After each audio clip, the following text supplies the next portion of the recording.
What's going on, Coldwater Nation? It's Geoff, and welcome back to another fly tying tutorial. Today, I'll be showing you how I like to tie a wet fly variant of a mayfly for our fly of the month for the month of May. With many different variations and patterns for a wet fly that looks like mayflies, it's hard to say who truly came up with the idea first.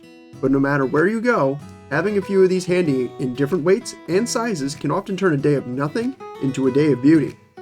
Without further ado, let's head over to the bench and get started on tying a wet fly variation of a mayfly. Yeah. There he goes. Oh my god, look at that! Look at that toe! The squirmy worm is an effective and very deadly fly.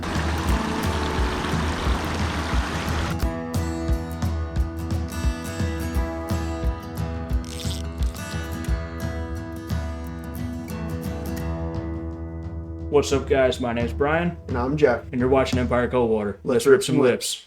This video is brought to you in part by Upstate Excursions and by Black Dog Outdoor Sports.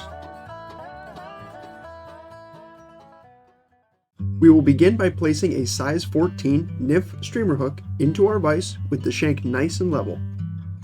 Next, I will grab my 8/0 light olive thread and start my thread wraps behind the hook eye and wrap down to about the halfway point on the shank. Then I will snip away the tag end of my thread before taking wraps down to the 3/4 point of the fly. Next, I will grab a reddish brown saddle hackle and peel off some stiffer but longer fibers from the side of the feather to use in the tail of this fly.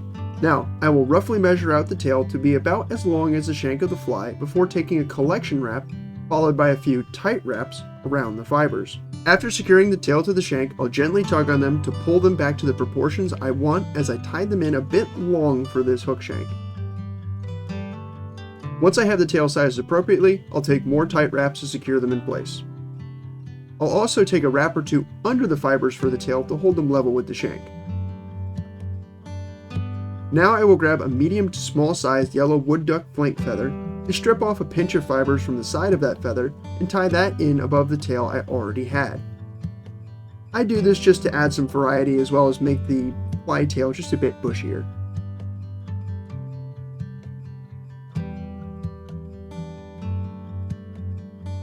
Now I will snip off the butt ends of both clumps of fibers before taking wraps over both of them to make for a smooth taper down to the shank of the hook.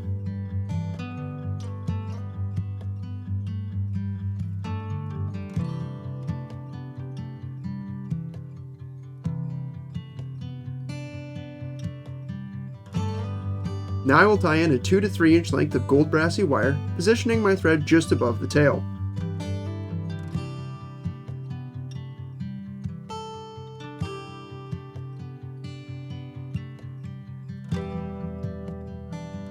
Then I will take a size 14 whiting hackle feather in a Grizzly color and strip about 1/8 of an inch off the end of the feather before tying that in just above the tail of the fly. To determine if you have the right size whiting feather, either measure the length of the fibers on a hackle gauge or gently fold your hackle next to your fly, and the fibers should be about double the hook gap in length. From here, I will grab my dubbing wax and wax my thread before reaching for my olive nymph dubbing and making a very thin dubbing noodle roughly 2 inches in length. Before taking wraps up the shank of the fly to make for a small dubbed body.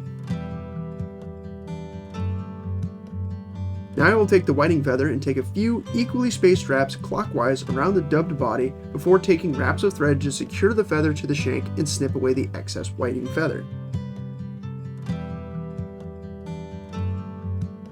Afterwards, I will take the gold Brassie wire and make counterclockwise wraps over the whiting feathered wraps, being careful not to bind down the fibers.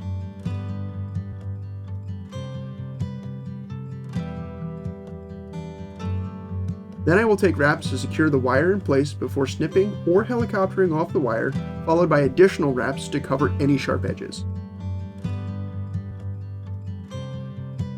Now I will take the reddish brown saddle hackle that I stripped some fibers from earlier to make the tail of the fly, and measure the remaining fibers close to the tip of the feather until I find fibers about the length of the shank of the hook.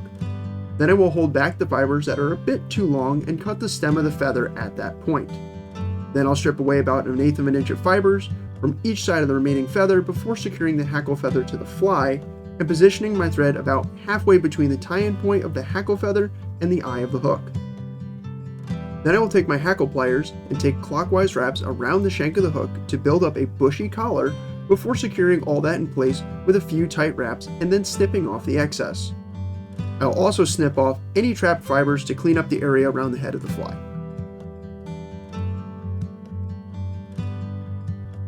Now I will grab the same medium to small size yellow wood duck flank feather I stripped fibers off of earlier and strip off another pinch of fibers from the sides of that feather and tie that in on the top of the head of the fly before taking another pinch of wood duck fibers and tying them into the bottom of the fly.